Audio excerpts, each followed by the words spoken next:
अब हम आपको चीन के खिलाफ एक और गवाही सुनाएंगे और यह गवाही भी लेह से आई है। एक जमाने में चीन की ज्यादातर आबादी बौद्ध धर्म का पालन करती थी, लेकिन धीरे धीरे चीन से बौद्ध धर्म को मिटाने की शुरुआत हुई और इसके लिए जो तर्क दिए गए वो सुनकर आज आप सब भी हैरान हो जाएंगे।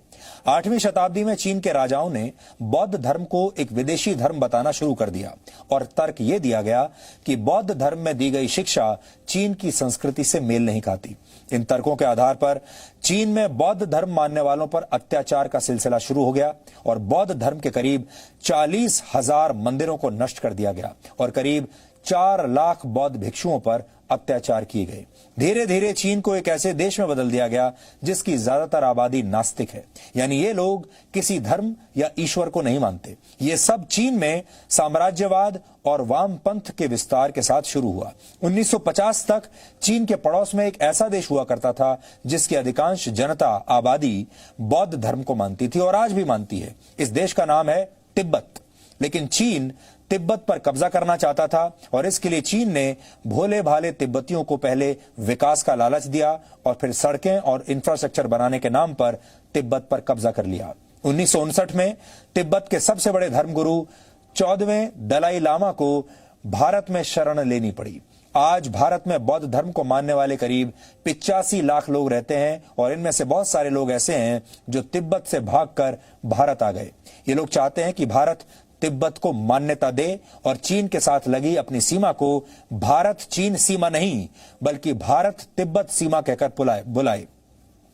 इन लोगों का साफ तौर पर कहना है तिब्बत एक देश है जिस पर चीन ने कब्जा किया हुआ है, इसलिए भारत और चीन के बीच कोई सीमा है ही नहीं। यह भारत और तिब्बत की सीमा है। जो सीमा है वो भारत और तिब्बत के बीच है। इस समय हमारी एक टीम लेह में मौजूद है और यह टीम सीमा पर हो रहे विवाद से जुड़ा हर अपडेट आपको दे रही है।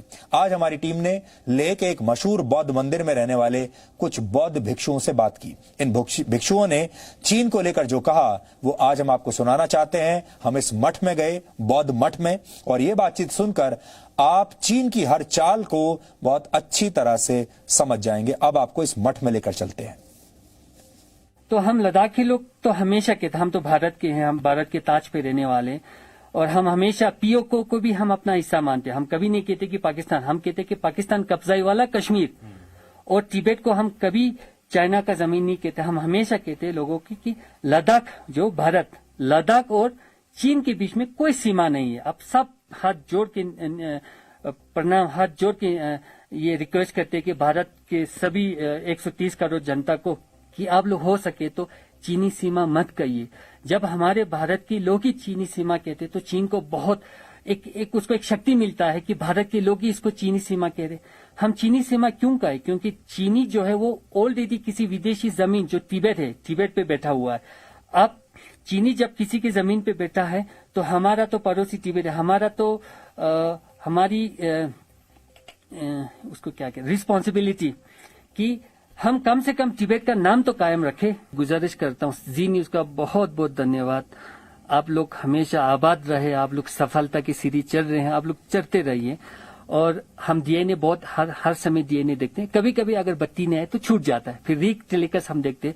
सुधीर जी आपको बहुत बहुत धन्यवाद। आपको कल भी देखा था, आप अच्छी तरह समझाते हैं कि चाइना क्या करना चाहता है और चाइना का प्रोपेगेंडा क्या है। तो आप भी हमें बहुत ज्ञान देते हैं और हम ये गुजारिश करते हैं जी न्यूज से कि सुधीर जी अब डीएनए पे एक बार दुनिया, आपका तो पूरा शो विश्व देखता है। सुधीर चौधरी जी हाथ जोड़ के गुजारिश है, अब एक बार हमारी सीमा के बारे में चीन को अलग कर दीजिएगा। चीन है ही नहीं, वो तो जबरदस्ती एक विदेशी जमीन जो शांति प्रिय तिब्बतन लोग है, जो भारत को अपना गुरु कहता है। दलाई लामा जी कहता I am a son of India. तो सुधीर जी हाथ जोड़ के गुजारिश है, अब दुनिया को बताइएगा कि between India and China, Bharat और चीन के बीच में कोई सीमा नहीं।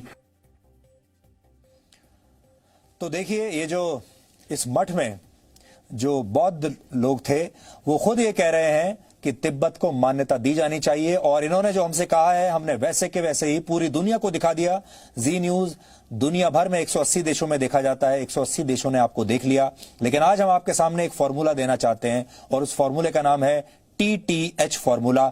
इससे चीन को जो है वो बहुत परेशानी हो सकती है। भारत को TTH का मतलब है तिब्बत, ताइवान, हांगकांग।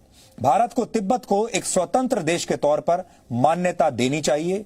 इसके बाद भारत को ताइवान को एक स्वतंत्र देश के तौर पर मान्यता देनी चाहिए और फिर हांगकांग को भी खुला समर्थन देना चाहिए।